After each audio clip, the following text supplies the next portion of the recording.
বন্ধুরা, তোমরা সবাই কেমন আছো বলো? আজকে আমি ঢ্যাঁড়সের একটা নতুন পদ নিয়ে তোমাদের সামনে হাজির হলাম। ঢ্যাঁড়স তো একজন এক একভাবেই রান্না করে, আর প্রত্যেকটা রেসিপি ঢ্যাঁড়সের বেশ দুর্দান্তই হয়। আর আজকে আমি একটু অন্যরকমভাবে ঢ্যাঁড়সটাকে রান্না করব। তার আগে ঢ্যাঁড়সটাকে আমি কিছুক্ষণ পানিতে এই ঘন্টা খানিকের মতো ভিজিয়ে রেখেছিলাম। তারপরে পানি থেকে সেটাকে তুলে নিলাম। তুলে নিয়ে এইভাবে মুখ আর পিছনটা কেটে মাঝখান দিয়ে চিড়ে দানাটা বাদ দিয়ে দিলাম। তারপরে ছোটো ছোটো টুকরো করে নিলাম।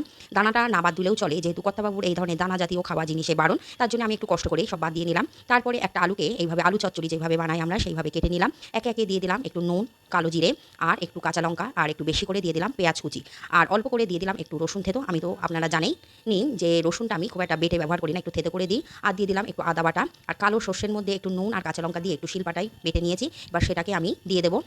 এবার এর সঙ্গে অ্যাড করব চিংড়ি মাছ। চিংড়ি মাছটা আমি এইভাবে গোটা দেবো না, এটাও আমি শিলে একটু বেটে নিয়ে শিল দেওয়া পানিটাও এর মধ্যে দিয়ে দিলাম। এবার বেশ সুন্দর মতো করে ঢ্যাঁড়সের সঙ্গে মশলাগুলোকে মেখে নেব।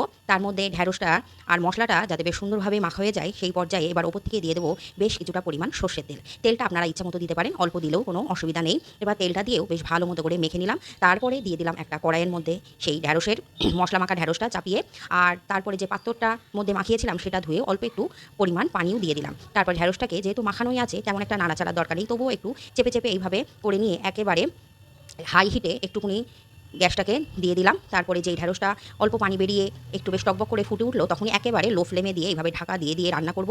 যদি আপনারা মনে করেন নিচ থেকে একটু লেগে আসছে, তখন অল্প একটু পরিমাণ আপনারা পানি এর সঙ্গে অ্যাড করতে পারেন, কিন্তু আশা করি যে মশলাগুলো দেওয়া আছে তাতেই ঢ্যাঁড়সটা পুরোপুরি সিদ্ধ হয়ে যাবে। এইভাবে বারে বারে একটু ঢাকা দিয়ে আর রান্না করে নিতে হবে। মাঝে মাঝে ঢাকনাটা খুলে একটু নেড়ে চেড়ে নিচ থেকে উল্টিয়ে পাল্টিয়ে দিতে হবে।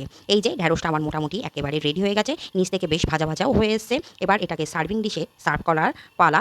এই যে আমার ঢ্যাঁড়সটা পুরোপুরি রেডি। এবার সার্ভিং ডিশে আমি এটাকে ঢেলে নিলাম। দেখে মনে হচ্ছে না পুরোপুরি ঢ্যাঁড়স ভর্তা? এটা গরম ভাতের সাথে খেতে কিন্তু দুর্দান্ত হয়, রুটির সঙ্গেও খেতে পারেন। আজকের এই রেসিপিটা কেমন লাগলো অবশ্যই কিন্তু কমেন্টে বন্ধুরা জানাবেন।